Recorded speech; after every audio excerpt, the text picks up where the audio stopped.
আজকাল আমরা যারা বড় হচ্ছি আর যারা বড় হয়েছি উভয়েরই কল্পনা স্বপ্ন থেকে অনেক দূরে সরে যাচ্ছি। মস্তিষ্কের কল্পনার ক্ষমতাতে বাঁধ দিয়েছি। এখন শুধুই ভাবনাবিহীন হয়ে দীর্ঘ সময় ধরে স্ক্রিন টাচে ঘোরাফেরা করে আঙুল। রূপকথাদের আমাদের খুবই দরকার, সবার জন্য দরকার।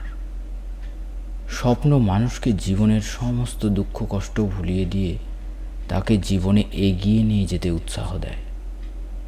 যাদের স্বপ্ন মারা যায় তারা জীবনের তিক্ত অভিজ্ঞতার কারণে বিকৃত মানসিকতার শিকার হয়ে যাচ্ছে,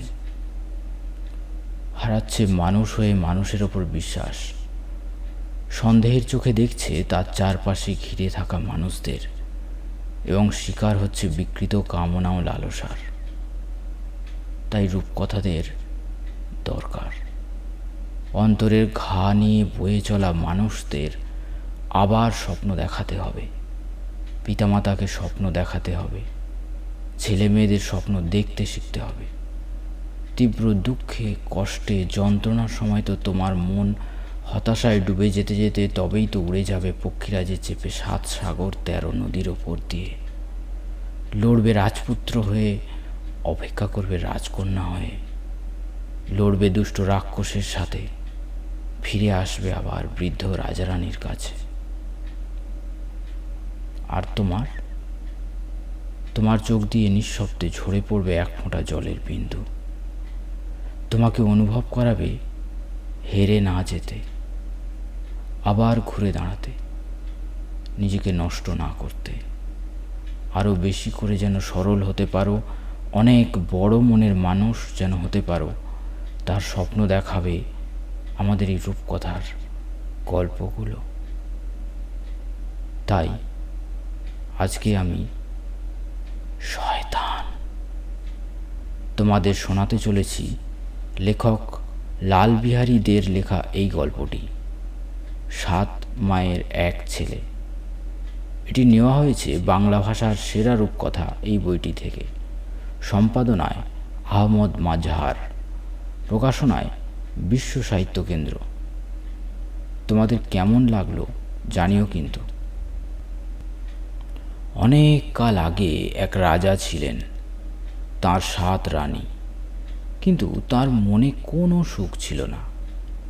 7 রানীর মধ্যে কারোর ছেলেপুলে হলো না। এমন সময় একজন সাধু এসে রাজাকে বললেন, মহারাজ, আপনার মনের দুঃখ আমি জানতে পেরেছি। রাজধানীর উত্তরে যে বিশাল ঘন বন আছে তার ঠিক মধ্যিখানে একটা আম গাছ আছে। এত বড় আম গাছ সচরাচর দেখা যায় না। ওই আম গাছের ডালে 7টি পাকা আম ঝুলে আছে।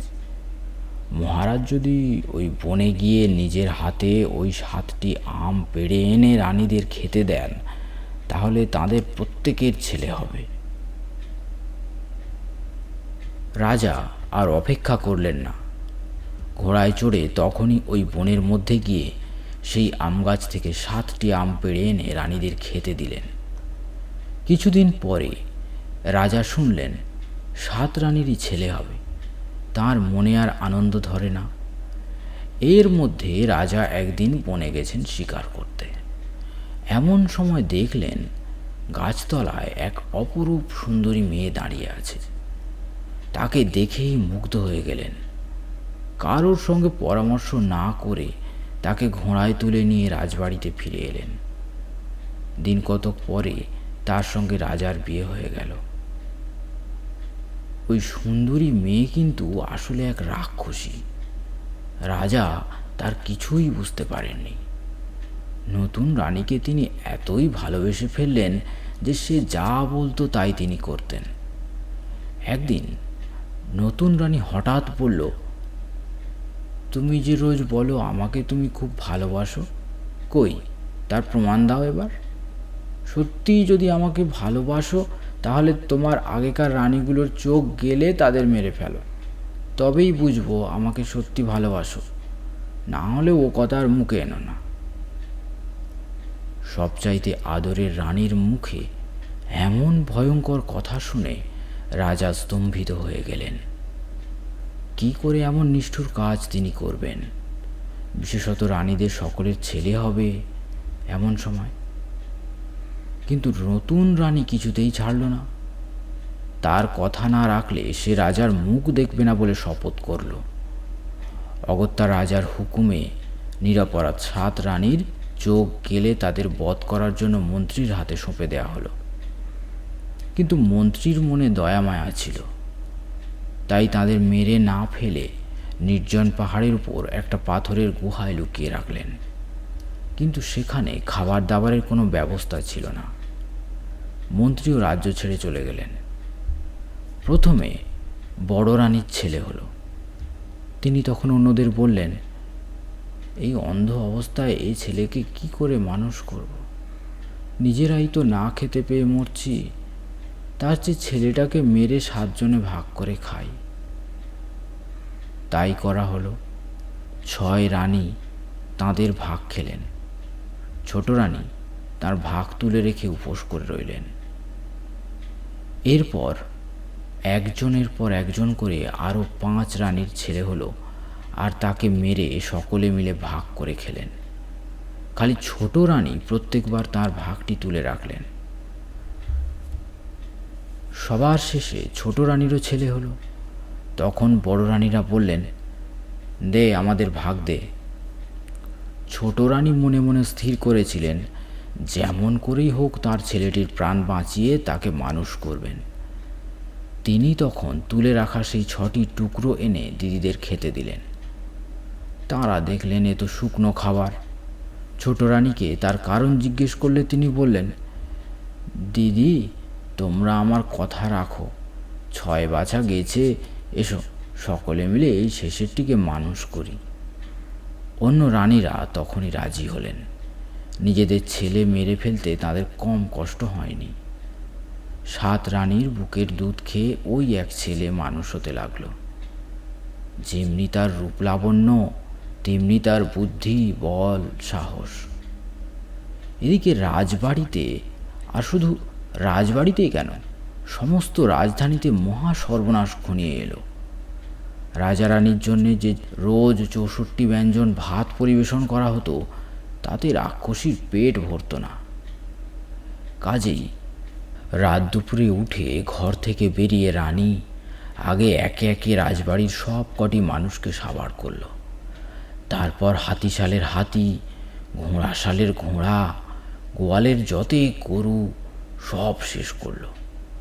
উজির, নাজির, পাত্র, মিত্র, চাকর, দাসী যারা পালাতে পারল না, তাদের কাউকে রাখল না রানী। শেষটা বাকি রইল শুধু রাক্ষসী নিজে আর তার হতভাগ্য স্বামী। তারপর রাক্ষসী আর কি করে, রাজবাড়ি থেকে বেরিয়ে এসে এখানে একটা মানুষ ধরে খেয়ে ওখানে একটা মোষ ধরে খেয়ে পেট ভরাতে লাগলো। এদিকে রাজার অবস্থা কাহিল। একটা চাকর বাকি নেই যে তার সেবা যত্ন করে, একটা বামুন ঠাকুর নেই যে 4টি রেঁধে দেয়। সে দেশের কোনো মানুষ রাজবাড়ির ছায়া মারায় না। প্রজারা সব প্রাণের ভয়ে পালিয়েছে। ততদিনে ছোট রানীর সেই সুন্দর ছেলের 16 বছর বয়স হয়েছে। যেমন তার বুদ্ধি, তেমনি গায়ের জোর আর মনে সাহস। 7 মায়ের দুঃখের কাহিনী শুনে রাজপুত্র চাকর সেজে রাজবাড়িতে কাজ নিল।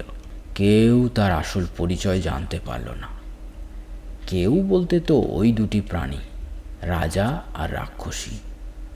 এতদিন পরে একটা কাজের লোক পেয়ে রাজা বড় খুশি। বড় ভালো তার এই নতুন লোকটি। নাম তার শোভন। শোভন সারাদিন রাজার দেখাশুনো করে, তার একটু কষ্ট হতে দেয় না। অনেক দিন পর রাজা আবার একটু আরাম পেলেন। এতদিন 7 মায়ের কষ্ট দেখে বাবার উপরে শোভনের ভারী রাগ ছিল। সে ছোটবেলা থেকেই ভাবত বড় হয়ে বাবার ওপর প্রতিশোধ নেবে। এখন প্রতিশোধ নিতে এসে দেখে বাবা বড় দুঃখী। মায়া পড়ে যায়, আর প্রতিশোধ নেওয়া হয় না। শোভন প্রাণ দিয়ে বাবার সেবা করে, কিন্তু রাতে থাকে না। রাতে থাকা নিরাপদ ছিল না। রাতে রানী রাক্ষসীর রূপ ধরে নিয়ে খাবার খুঁজে বেড়াতো। দিনের বেলায় কিছু করতো না। তাই সূর্য ডোবার আগেই শোভন বাবাকে খাইয়ে দাইয়ে ঘর দোর পরিষ্কার করে বিছানা পেতে মশারি ফেলে মাথার কাছে একতোড়া গোলাপ সাজিয়ে রেখে বাড়ি চলে যেত। রাজা তাকে ছাড়তে চাইতেন না। ওই প্রেতের মতো রাজপুরীতে এতটুকু আনন্দ ছিল না। শোভনের মন খারাপ হয়ে যেত। বাবাকে একলা ফেলে যেতে মন চাইতো না, কিন্তু থাকার উপায় ছিল না। রাক্ষসী তার স্বামীকে কিছু বলবে না, কিন্তু শোভনকে তো আর ছাড়বে না। পাহাড়তলির গাঁ থেকে 7 মায়ের জন্য খাবার কিনে নিয়ে যেত সে। সে যে রাক্ষসপুরীতে কাজ করে তারা টের পেতেন না। পেলে উপোস করে মরে গেলেও তাকে ছাড়তেন না। শোভন তাদের প্রাণের প্রাণ, অন্ধ চোখের মণি। তারা ভাবতেন বোধহয় দুর্গায় কাজ করে, তাই ফিরতে রোজ সন্ধে হয়। এদিকে রাক্ষসী ভারী ধূর্ত। রাজার এমন নধর চাকরটাকে দেখে তার জিভে জল আসে, আবার ভয়ও হয়। যে চালাক ছেলে কেমন রাত হওয়ার আগে রোজ পালায়। কি জানি, সে হয়তো তার আসল পরিচয় ধরে ফেলেছে। যেমন করে হোক ছেলেটাকে বিদায় করতে হবে। যেমন গায়ের জোর তেমনি খাটতেও পারত শোভন। আবার জোর গলায় বলতো, আমি কাজে ভয় পাই না, যত কঠিন কাজই হোক না কেন আমি ঠিক করে দেব। রাক্ষসীর মাথায় দুষ্টু বুদ্ধি এলো। সে রাজাকে গিয়ে বলল, মহারাজ, আমার কলজের ব্যামো, আমি বোধহয় আর বাঁচব না। একদিন যদি তুমি তোমার ওই চালাক চাকরটাকে সমুদ্রের অন্য পারে পাঠিয়ে আমার বুড়ি মায়ের কাছে থেকে ওদের দেশের 12 হাত কাঁকুড়ের 13 হাত বিচি আনিয়ে দিতে পারো, তবেই আমি ভালো হব। রাজা দুঃখিত হয়ে বললেন, যাও শোভন, রানীর জন্যে ওই ওষুধ নিয়ে এসো। কিন্তু তুমি ছেলে মানুষ, পারবে তো? রাক্ষসী বলল, আমি মাকে চিঠি লিখে দেব, মার কাছেই ওষুধ আছে, খুঁজতেও হবে না। তাছাড়া ছেলেটা তো বলেই যে কাজ যতই কঠিন হোক ও ঠিক করে দেবে। রাক্ষসী মেয়ের রাক্ষসী মা। সে থাকতো সমুদ্রের অন্য পারে রাক্ষসদের দেশে। রানী ভাবল, সেখানে একবার গেলে বাছাধনকে আর ফিরতে হচ্ছে না। আমি মাকে চিঠি লিখে দিচ্ছি, এই নাও তোমার জল খাবার পাঠালাম। মা অমনি ওকে তুলে মুখে পুরে দেবে। এই ভেবে রাক্ষসী সত্যি সত্যি তাই লিখে দিয়ে নিশ্চিন্ত হলো। এবার বেটার সন্ধ্যের আগে বাড়ি পালানো বেরিয়ে যাবে। সন্ধ্যের আগে সেখান থেকে ফেরা যায় না, একটা রাত কাটাতেই হবে। সকালে শোভন 7 মায়ের কয়েকদিনের খাবার দাবারের ব্যবস্থা করে দিয়ে চিঠি নিয়ে রওনা হয়ে গেল। রাজধানী ছাড়িয়ে কিছু দূর গিয়ে সে চিঠি খুলে পড়ে দেখল, যা সন্দেহ করেছিল ঠিক তাই। রাক্ষসী লিখেছে, মা, তোমাকে জল খাবার পাঠালাম। চিঠিটা শোভন ছিঁড়ে ফেলে দিয়ে পথ চলতে লাগলো। কত দেশ, কত বন, কত পর্বত, কত নদী পার হয়ে অবশেষে একদিন সে সমুদ্রের তীরে এসে পৌঁছল। ওই সমুদ্রের অন্য পারে রাক্ষসদের দেশ। 7 মায়ের দুধ খাওয়া ছেলের গলার জোরটি কম ছিল না। সেই সমুদ্রের ধারে দাঁড়িয়ে সে হাঁক দিল, ও দিদিমা, দিদিমা গো, ও তুমি কোথায় গেলে? এদিকে তোমার মেয়ে যে মরতে বসেছে, শিগগিরই এসে তোমার নাতিকে নিয়ে যাও, আমি ওষুধ নিতে এসেছি। সমুদ্রের অন্য তীর থেকে বুড়ি রাক্ষসী সে ডাক শুনতে পেয়ে সাগরের ওপর দিয়ে সাঁই সাঁই করে উড়ে এসে নাতিকে পিঠে তুলে আবার সাঁই সাঁই করে ফিরে গেল। শোভন রাক্ষসদের দেশের মাটিতে নামল। নেমেই বুড়িকে বলল, কই গো দিদিমা, আমাকে দেখে খুশি হচ্ছ না যে? বুড়ি একগাল হেসে শোভনের মাথায় হাত বুলিয়ে বলল, খুশি বলে খুশি দাদা, খুবই। যা চাস আমি তোকে তাই দেব, বল কোনটা নিবি? শোভন বলল, 12 হাত কাঁকুড়ের 13 হাত বিচি কি জানো দিদিমা? সেই একটা নিয়ে গেলে মা খেয়ে বাঁচবে। শুনে বুড়ি গলে জল। ওরে আমার সোনা রে, ওরে আমার মানিক রে, আমার ভাড়ার ঘরেই আছে ধন, এক্ষুনি এনে দিচ্ছি। বুড়ি তার মস্ত এক কাঁকুড় এনে দিল। ফলটার চেয়ে তার বিচিটাই বড়। এমনি আশ্চর্য জিনিস। কাঁকুড় দিয়ে বুড়ি বলল, যা দাদা, মাকে খাওয়াগে যা, তাকে সারিয়ে তোল। শোভন বলল, আজ তোমার কাছেই থাকি দিদিমা, কাল যাব, শরীরটা বড় ক্লান্ত। বুড়ি বলল, ও মা, এতক্ষণে সে কথা বলতে হয়, আমার ঘরে শোগে যা। বুড়ির ঘরের দেয়ালে ঝোলানো ছিল এক মস্ত মুগুর আর এক গাছা শক্ত দড়ি। তাই দেখে শোভন বলল, ওগুলো কি দিদিমা? বুড়ি বলল, ওর সাহায্যেই তো আমি সাগর পার হই দাদু। হাতে ওই মুগুর আর দড়ি নিয়ে যে বলবে, হেই শক্ত মুগুর, দড়ি ওরে, দেনা সাগর পার করে, অমনি হুশ করে সমুদ্রের ওপারে পৌঁছে যাবে। ঘরের কোণে একটা খাঁচা ঝুলছিল, তার মধ্যে একটা সবুজ পাখি। শোভন বলল, ও দিদিমা, ও কি পাখি? বুড়ি বলল, ও পাখির কথা কোনো মানুষকে বলতে নেই, তবে তুই যে আমার নিজের নাতি, তোকে বললে দোষ নেই। ও পাখির বুকে তোর মায়ের প্রাণ, পাখি মরলেই মাও মরবে। শোভন সব শুনে রাখল। বুড়ি তারপর পাশে শুয়ে রইল। ভোরে উঠে অন্য রাক্ষসদের সঙ্গে বুড়িও দূরদেশে চড়তে গেল।